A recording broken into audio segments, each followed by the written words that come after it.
If you scroll through TikTok on any given night, you might stumble into a digital battlefield.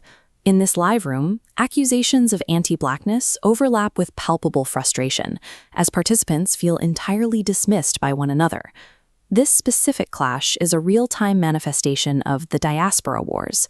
These are recurring online conflicts where Black Americans, Caribbeans, Africans, and the wider global Black diaspora argue over identity, culture, and systemic privilege.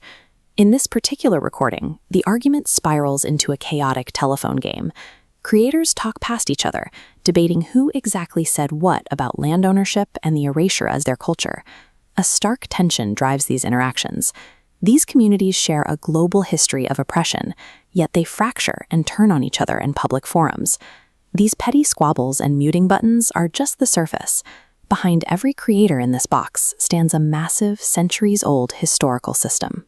The friction often starts over the erasure of history. In this transcript, a Black woman raised in Kuwait noted that she learned more about African American history than her own local history.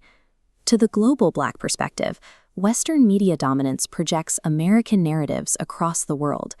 This leaves local histories overshadowed and makes non-American Black populations feel culturally invisible.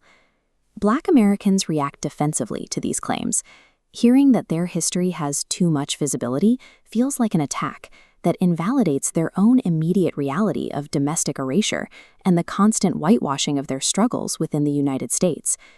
You can see the modern manifestation of this domestic hostility in U.S. politics. The livestream speakers specifically point out the relentless mistreatment directed at Black female political figures, like Representative Jasmine Crockett, that systemic anti-Blackness operates covertly, even at the highest levels of office. When Vice President Kamala Harris faces intense structural bias, it proves securing a powerful position doesn't shield Black Americans from coordinated political hostility. The conversation devolves into a zero-sum game of trauma. Both sides feel their history is being erased by the exact same overarching system, but they end up directing their anger at each other. The deepest debate on the livestream centers on Western privilege. The Global South argues that Black Americans reside inside an imperialist superpower. Imperialism is a policy where a wealthy nation extends its power to influence or control poorer nations, often for economic gain.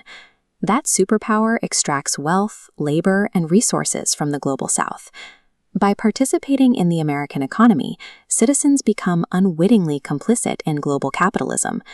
The livestream speakers connect this extraction to geopolitical destabilization. This dynamic fuels overt violence and physical conflict in places like Sudan. On the other side, being told they have privilege feels deeply insulting to Black Americans. They endure domestic imperialism, a covert, systemic marginalization, and active violence within their own borders. The speakers trace this domestic trauma directly to post-emancipation exploitation. Systems like sharecropping, where newly freed people were forced to rent land and pay with crops, trapped generations in endless debt, denying them true economic freedom. This diagram of the Brooks slave ship shows the dehumanizing layout of the transatlantic slave trade. It is the architectural origin of global extraction and domestic oppression.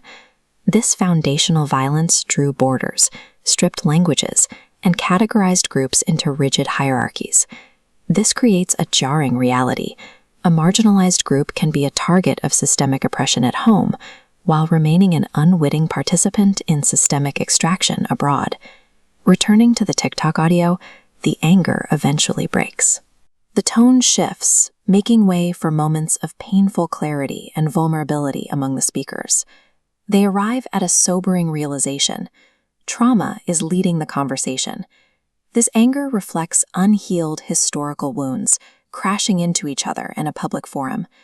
Systemic division works by forcing marginalized groups to navigate the world using definitions written entirely by their oppressors. Trapped in this dynamic, marginalized people turn their pain inward. They fight bitterly over who is the most oppressed, rather than dismantling the systems holding them all down. As the voices in this room quiet down, they reach for a difficult middle ground. They suggest that solidarity begins not with a shared history, but by simply listening past the pain.